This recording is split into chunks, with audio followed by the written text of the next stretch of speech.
పశ్చిమ గోదావరి జిల్లా నరసాపురంలో వక్ఫ్ సవరణను వ్యతిరేకిస్తూ వామపక్షాల ఆధ్వర్యంలో ముస్లింలు నిరసన వ్యక్తం చేశారు.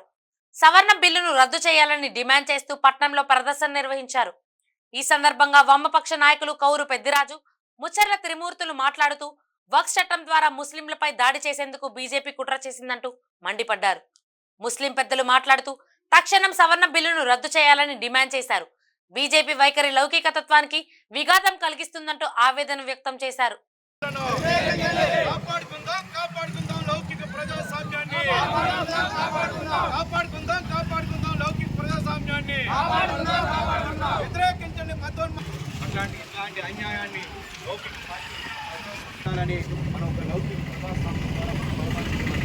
అలాగే హిందుత్వ విధానాన్ని తీసుకురావాలని ఈరోజు బీజేపీ విధానం చేస్తుంది. ఇది దేశానికి ఈరోజు కాశ్మీర్లో 307 తీసేశారు, దానికి వ్యతిరేకంగా చేసాం. అంటే కాశ్మీర్లో ఒక ప్రత్యేకమైన చట్టాలు ఉన్నాయి. ఈరోజు 170 చట్టం అని మన జంగారెడ్డిగూడెం ఏజెంట్ వెళ్తే అక్కడ ట్రైబల్ భూమ్స్ ఎవరికి కొనుక్కునే అధికారం ఉండదు. వాళ్ళకుండే రైట్స్ ఉన్నాయి.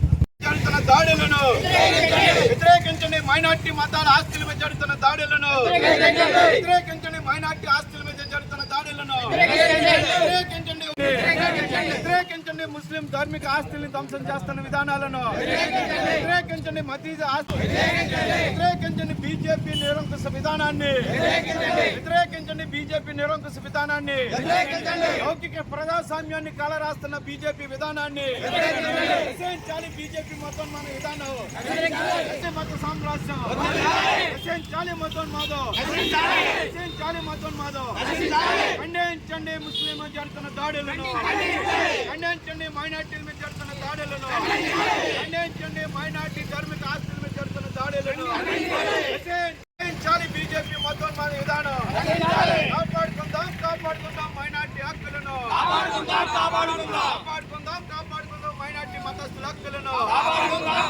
రక్షించాలి. బీజేపీ మతోన్మాదం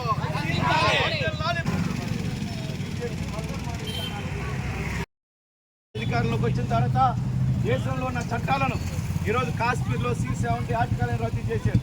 కాశ్మీర్లో ఉన్న మైనార్టీ హక్కులను బీజేపీ మతోన్మాద విధానాన్ని, ముస్లిం ధార్మిక ఆస్తుల మీద ధ్వంసం చేస్తున్న బీజేపీ విధానాన్ని, ముస్లిం ధార్మిక ఆస్తుల మీద దాడి చేస్తున్న బీజేపీ విధానాన్ని, హిందూ మతంలో ఉన్న మతోన్మాదులు ఈరోజు ముస్లిం వ్యతిరేక విధానాన్ని, అంటే ఏ మతమైనా చెప్పింది, బౌద్ధ మతం చెప్పినా, క్రైస్తవ మతం చెప్పినా, క్రిస్టియన్ భారతదేశ చరిత్రలో ఒక దుర్దినంగా మేము తెలియజేస్తా ఉన్నాం. ఎందుకంటే నిన్న పార్లమెంట్లో ప్రవేశపెట్టిన ఈ వక్ఫ్ చట్ట సవరణ బిల్లు చాలా దుర్మార్గకరమైనది. ఏదైతే ఈ దేశంలో మైనార్టీలుగా ఉన్న ముస్లిమ్స్ ఉన్నారో వాళ్ళ యొక్క ఆస్తులకి, ధార్మిక సంస్థలకి, అలాగే సామాజికంగా అలాగే సాంస్కృతికంగా ఉపయోగపడే ఈ వక్ఫ్ ఆస్తుల్ని ధ్వంసం చేసేదానికి ఆ బిల్లు చాలా దోహదం చేస్తూ ఉంది. ఎందుకంటే వక్ఫ్ ఆస్తులు అనేది ఈ రోజు వచ్చిన ఆస్తులు కాదు. చాలా కాలం నుంచి పురాతనంగా అనేక మంది దాతలు ముస్లిం మతం కోసం, అలాగే ముస్లిం యొక్క ధార్మికత పెంపొందించడం కోసం దానం చేసిన ఆస్తులు. మరి ఆ ఆస్తులు ఈ రోజుని ఈ దేశంలో కానీ, రాష్ట్రాల్లో కానీ, జిల్లాలో కానీ కొన్ని లక్షలాది ఎకరాలు ఉన్నాయి. అవన్నీ కూడా ముస్లిం యొక్క మత విస్తరణకి, ఆ రకంగా ధార్మిక విస్తరణకి ఉపయోగపడతా ఉన్నాయి. ఈ రోజు కేంద్ర ప్రభుత్వం ఈ భారతదేశంలో హిందూ మతోన్మాదాన్ని పెంపొందిస్తూ మైనార్టీ మతాల మీద దాడులు చేస్తూ ఉంది. ఈరోజు ముస్లింస్ గౌరవంగా సమాజంలో వాళ్ళు తలెత్తి తిరుగుతున్నారంటే దానికి కారణం వక్ఫ్ భూములు, వక్ఫ్ ఆస్తులు ఒక కారణం అని చెప్పేసి మేము తెలియజేస్తా ఉన్నాం. మరి కేంద్ర ప్రభుత్వం యొక్క కన్ను ఈ రోజుని వాటి మీద పడింది. ఒక పక్కనే రంజాన్ మాసం చాలా పవిత్రంగా ఈ భారతదేశంలో ప్రపంచ వ్యాప్తంగా చాలా ఘనంగా నిర్వహించుకున్నారు. ఏదైతే ఎన్డీఏ ప్రభుత్వంలో ఉన్న పెద్దలు పార్టీలు ఉన్నాయో వాళ్ళు కూడా రంజాన్ మాసంలో చాలా మేము ఈ దేశంలో లౌకిక విధానానికి కట్టుబడి ఉన్నాం, అన్ని మతాలు మేము సమానంగా చూస్తామని చెప్పేసి పెద్ద ఎత్తున మరి ప్రచారం చేసుకుంటూ పెద్ద ఎత్తున ఇఫ్తార్ విందులు ఏర్పాటు చేసి ఆ రకంగా వాళ్ళందరూ కూడా సంతోషపరిచే విధంగా మాట్లాడారు. కానీ రంజాన్ పండుగ వెళ్ళిన మరుక్షణమే చాలా దుర్మార్గకరంగా మరి ముస్లిం సోదరులందరికీ కూడా నష్టం కలిగించే మరి ఈ చట్ట సవరణ ఒక్కు చట్ట సవరణ తీసుకురావడం చాలా దుర్మార్గకరమైనది. ఈ రోజు మేము తెలియజేస్తా ఉన్నాం ఎన్డీఏ ప్రభుత్వానికి, ఈ భారతదేశం లౌకిక ప్రజాస్వామిక దేశం. చాలా మంది ఉపఖండంగా పోలుస్తూ ఉంటారు. అంటే అనేక మతాలు, అనేక భాషలు, అనేక ప్రాంతాలు, అనేక సంస్కృతి ఉన్నప్పటికీ అందరూ కూడా కలిసిమెలిసి జీవించే ఒక మంచి సాంప్రదాయం ఉన్న దేశం.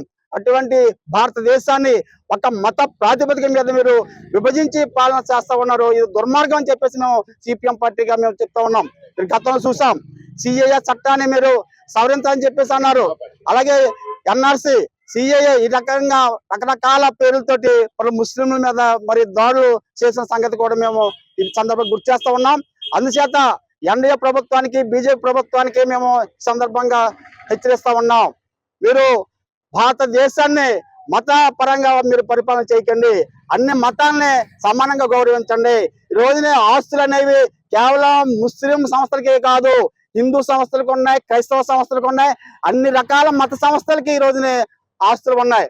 అన్నిటిని మీరు కాపాడవలసిన బాధ్యత ఈ ప్రభుత్వం ఉంది. అయితే వాటి విషయాల్లో, మతపరమైన విషయాలు మేము జోక్యం చేసుకుంటాం అనేది సహించరాని విషయం. అంచేత ఈ ప్రభుత్వం, ఈ కేంద్ర ప్రభుత్వం అటువంటి విషయాలు జోక్యం చేసుకోకూడదని చెప్పేసి మేము తెలియజేస్తా ఉన్నాం. అందుచేత ఈ రోజు ముస్లింస్ చాలా శాంతియుతంగా నిరసన చేస్తా ఉన్నారు. ఏదైతే ఈ బిల్లు ప్రవేశపెట్టారో ఇంకా రాష్ట్రపతి ఆమోదం పొందవలసి ఉంది. అంచేత రాష్ట్రపతి ఆమోదం పొందక ముందే ఈ బిల్లుని రద్దు చేయడానికి కేంద్ర ప్రభుత్వం చర్యలు తీసుకోవాలని చెప్పేసి సిపిఎం పార్టీగా మేము విజ్ఞప్తి చేస్తా ఉన్నాం. లేకపోతే ఈ దేశంలో ఉన్న మైనార్టీలని అందరిని కూడా ఏకం చేసి పెద్ద ఎత్తున ఉద్యమం చేస్తామని చెప్పేసి హెచ్చరిక చేస్తా ఉన్నాం. 75 సంవత్సరాల స్వతంత్ర భారతదేశంలో దేశాన్ని ముందుకు తీసుకెళ్తూ ఈ పురోగతి చెందుతున్నది. ఈ కాలంలో, ఈ యొక్క 11 సంవత్సరాల కాలంలో బీజేపీ ప్రభుత్వం అధికారంలోకి వచ్చిన తర్వాత దేశంలో ఉన్న సంపదను ఓ పక్కన కార్పొరేట్ సంస్థలకి దారాదత్తం చేస్తూ, దేశంలో మత విచ్ఛిన్నకర విధానాలను అవలంబిస్తూ ఈ రోజున అధికారం చేస్తుంది.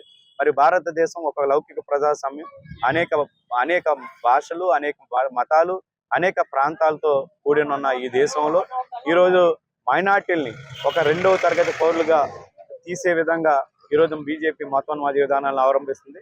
మరి ఈరోజు దేశంలో రాజకీయాలకి, అంటే మతం రాజకీయాలతో సంబంధం లేదు, మతం వ్యక్తిగతమైన విషయం, రాజ్యం దోప్యం చేసుకోకూడదు. ఈరోజు బీజేపీ ప్రభుత్వం ముస్లిం యొక్క ఆస్తుల విషయాల్లో, ముస్లిం యొక్క మసీదులకి ధార్మికతంగా వచ్చిన ఈ ఓక్స్ యొక్క చట్టాలను సవరణ చేసి ఇలా ఆస్తుల విషయాల్లో దోప్యం చేసే అధికారం ఈ కేంద్ర ప్రభుత్వానికి ఎవరిచ్చారని కూడా ప్రశ్నిస్తున్నాం. ఈరోజు సుప్రీంకోర్టు కూడా చెబుతుంది, ఈ యొక్క రాజ్యాంగంలో ఉన్న 25, 26 ఆర్టికల్ ప్రకారం కూడా చెబుతుంది, ఓక్స్ చట్టాలను సవరణ చేసే అధికారం మీకు లేదని కూడా చెబుతుంది. ఇట్లాంటి అత్యున్నతమైన సుప్రీంకోర్టు విధానాలను కూడా ఈ రోజున కాలరాస్తూ ఈరోజు మైనార్టీ ఆస్తుల్ని ఈ రోజున దారాదత్తం చేసే విధంగా, అట్లా రక్షణ లేకుండా విధంగా, ఆ చట్టాలని బలహీనపరిచే విధంగా మైనార్టీ హక్కులను కాలరాస్తుంది. ఈ రోజు ముస్లిం మీద జరుగుతుంది, రేపొద్దున క్రిస్టియన్ల మీద జరుగుతుంది, బౌద్ధుల మీద జరుగుతుంది, అలాగే జైలు మీద జరుగుతుంది. ఈ రోజున ఒక హిందూ మతోత్వన విధానాన్ని ఈరోజు భారతదేశంలో తీసుకురావాలని ఈ బీజేపీ యొక్క ప్రభుత్వం చేస్తున్న విధానాన్ని సిపిఎం పార్టీగా తీవ్రంగా ఖండిస్తున్నాం.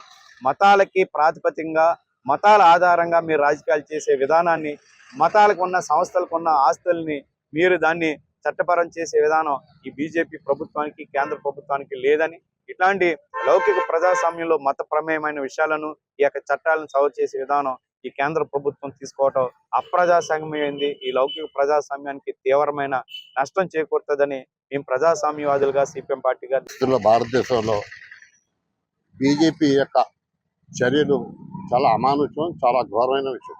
ఇందులో ఎటువంటి రాజకీయాలు కాకుండా ఓన్లీ మైనార్టీకి సంబంధించినటువంటి ఎవరైతే మాకు మద్దతు ఇచ్చారో మైనార్టీస్కి, అది సిపిఎం కమ్యూనిస్టులు కానివ్వండి, ఇతర పార్టీలు కాంగ్రెస్ కానివ్వండి, వారికి ఫస్ట్ ధన్యవాదాలు.